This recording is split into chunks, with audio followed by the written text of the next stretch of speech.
प्रधानमंत्री नरेंद्र मोदी संसद के अंदर एनडीए को संबोधित कर रहे थे और एनडीए ने उनका चुनाव किया बतौर प्रधानमंत्री। मगर इस मौके पर भी प्रधानमंत्री नरेंद्र मोदी पर राहुल गांधी छाए रहे।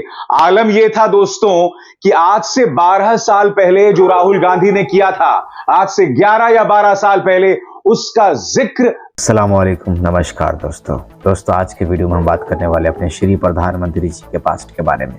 श्री प्रधानमंत्री जी इलेक्शन से पहले किस तरीके का भाषण दिया करते थे, उनका भाषण देने का तरीका क्या था और वो अपने भाषण में किस तरीके का वर्ड का इस्तेमाल करते थे। तमाम चीजें आज के वीडियो में हम जानेंगे कि पहले का भाषण और अभी का भाषण में क्या अंतर है, क्या डिफरेंस। चलिए दोस्तों आज के इस वीडियो को शुरू करते हैं विदाउट भाषण के। प्रधानमंत्री नरेंद्र मोदी संसद के अंदर एनडीए को संबोधित कर रहे थे और एनडीए ने उनका चुनाव किया बतौर प्रधानमंत्री। मगर इस मौके पर भी प्रधानमंत्री नरेंद्र मोदी पर राहुल गांधी छाए रहे। आलम यह था दोस्तों कि आज से 12 साल पहले जो राहुल गांधी ने किया था, आज से 11 या 12 साल पहले उसका जिक्र प्रधानमंत्री नरेंद्र मोदी आज कर रहे थे।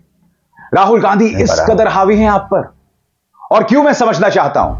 क्या इसलिए कि कल राहुल गांधी ने 30 लाख करोड़ के शेयर बाजार घोटाले का जिक्र किया, जिसमें वो आपको और अमित शाह को कटघरे में रख रहे हैं।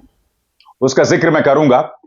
मैं साथ ही आपको बताऊंगा कि वो प्रधानमंत्री जो अक्सर मैं शब्द का इस्तेमाल करते थे, अब हम शब्द का इस्तेमाल कर रहे हैं। जी हां, याद कीजिएगा, कांग्रेस ने नारा दिया था मैं नहीं हम।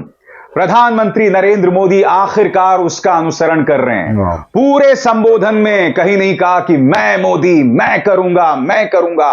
लगातार गठबंधन की बात करते रहे, सर्वपंथ संभाव की बात करते रहे, सबको साथ लेकर चलने की बात करते रहे। जी पूरा चेंज हो गया हमारे बहुमत के आंकड़े से भारतीय जनता पार्टी दूर क्या रह गई दोस्तों।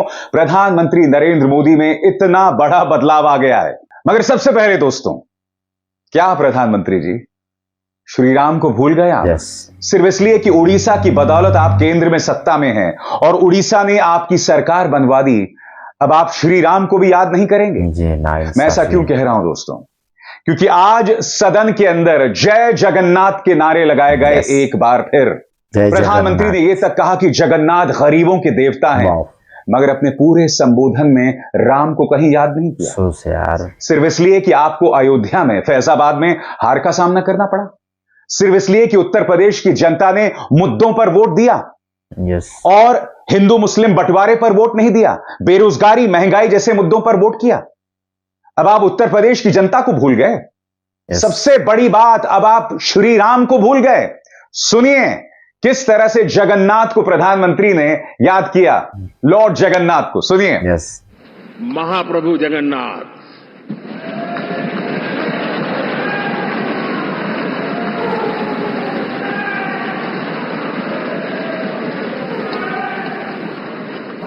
और मैंने अनुभव किया हमेशा।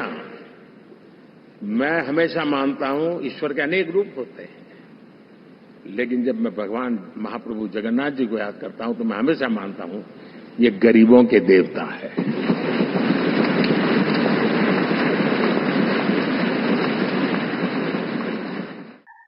दोस्तों अगर तो ये सिर्फ एक बार होता तो मैं समझ सकता था, मगर ये दोबारा हुआ। याद कीजिए 4 जून की शाम जब नतीजे आ गए थे, उस वक्त प्रधानमंत्री नरेंद्र मोदी अपने कार्यकर्ताओं के बीच कुछ इस तरह से आए थे।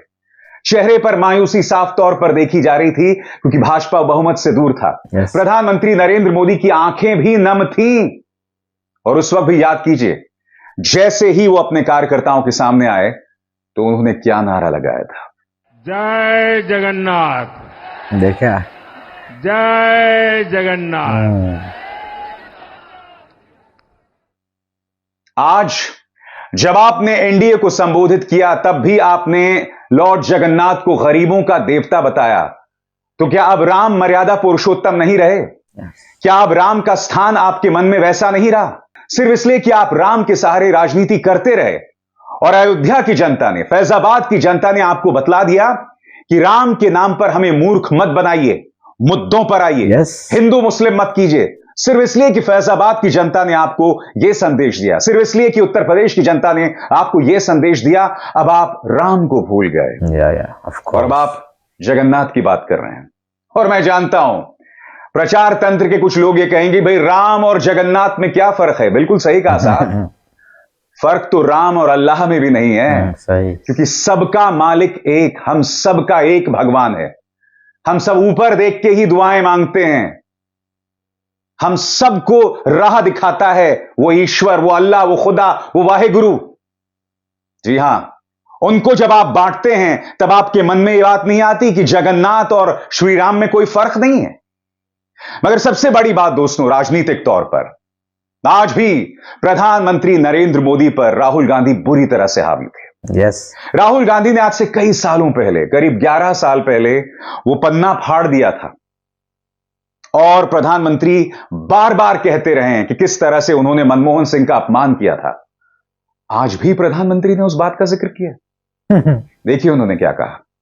और ये वो लोग हैं जो खुद की पार्टी के पीएम का अपमान करते हैं, उसके निर्णयों को फाड़ देते थे। खुद की पार्टी को विदेशी मेहमान आ जाए तो उसके लिए चेयर नहीं होती थी। ये सारे दृश्य आपने देखे हैं। ठीक, और मैं समझता हूं कि इन सारी स्थितियों में से